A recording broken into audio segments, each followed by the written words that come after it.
Hello, my name is Mark Boice with Shiftless, SoCal, California, and welcome to Rides and Wrecks. What we have here is some gas tanks out of a 1970 Impala. We have our aftermarket and we have our factory. There's a lot of differences. We're trying to get the gas gauge to read accurately. And if you're trying to do the same thing, give up. They're never going to work accurately unless you have factory equipment, factory sender. That's the only way. But there's a big, huge frustration when we're trying to get these gas gauge fuel senders and everything working. I'm going to show you some key components to get yours close to accurate, possibly accurate, but more than likely not. Let's get started. So the first thing you want to do is when you have your replacement and your factory tank that you pulled out, you want to measure the depth. It is very important. So on this tank here, we have 6 inches.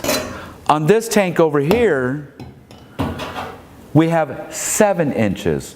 So we're already wrong by 1 inch.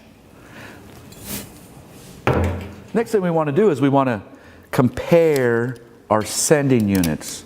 This one here is about 5.5, and then this one, we actually have to get this one up like that and measure down to it, right? And this one here is about, we got to get this to the bottom because that's going to be empty. It's about 5.5 also. So these two are about the same distance. Okay, so since we want to use the replacement tank and the replacement fuel sender, we needed to double check to make sure this is the correct application from our vendor. They guarantee us that these parts are compatible, and I'm here to say they're not. We have issues. So number one is we have a depth of 7 inches. We have this at around 5.5. That means that there's going to be 1.5 to 2 inches of gas on the bottom of this gas tank, which is probably 3 or 4 gallons, before this even registers or the gas even gets picked up here. What do? Well, we want to investigate further. So if we look at our sender and we hold it flat like it would be inside the gas tank, we're going to raise this up. This is obviously above this level here. Can you see that? Right there. So that means when the gas is full, it's actually not going to register full because this is actually going to stop at the top of the tank, which is actually going to maybe show a little more than 1/2 inch. That's an issue.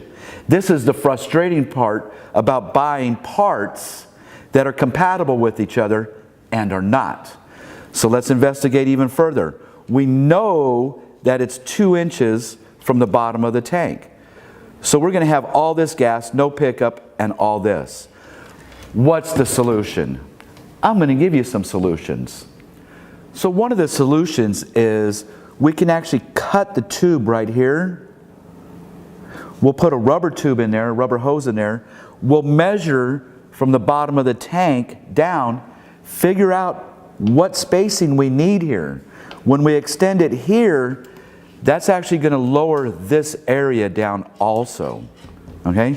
So we'll go ahead, cut that, and see what we come up with.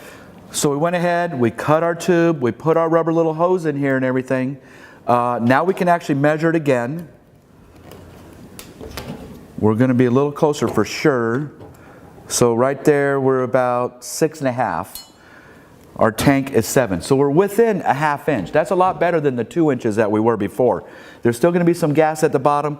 We can actually, when we make our little tube here, because the rubber is not going to work for you. It's just so you can mock it up. We'll weld in a little tube right there. The problem is that when we weld the tube, these are actually soldered on top. We're going to have to go back and resolder that. There's a lot of plastic bushings and everything in there. So it's kind of like the last resort that you want to do something like this to get your gas gauge accurate. That's never going to happen. The other thing too is that you can actually bend these levers. So on the top side, it's still going to hit the gas tank before it ever shows full here. And at the bottom, it's still not going to say empty. So we can actually, what we can do is we can actually bend these a little bit, not much, and get it closer to the tank, right? And closer to the top of the tank also. The other thing too is that it's at an angle. So when it's going to touch the bottom of the tank here, it's going to be sticking up over here. You can actually bend those a little bit too. You got to be real careful with them. You can get them a little bit more accurate. You just got to have patience. You're going to have to choose whether you want empty or full. Chances are you're not going to get both using aftermarket stuff. I suspect that we're going to be able to use like a 68 through 70 Chevelle. The gas tank mounting is the same. This is almost the same. I believe the Chevelle's straight here. It's a little longer. It'll be easier to work with. The filter system is more down like this. The pickup's in a better area and everything. So we're going to go ahead and purchase one of those, have it come in, and see what that whole gizmo looks like and works. We'll get it closer than this, I'm sure. I want to thank you for watching Rides and Wrecks. And remember to subscribe to our channel for some really cool tips, tricks, gas gauges that never going to work, but some tips and tricks to get them super, super close. So, you know, so some of your friends and family, they say, hey, you know what, this filter and everything that comes on these things, they say just rip it off, get rid of it, throw it away, you don't need it. I don't know about you, but if I got friends and family like that, man, we don't need them because I want my shit to run.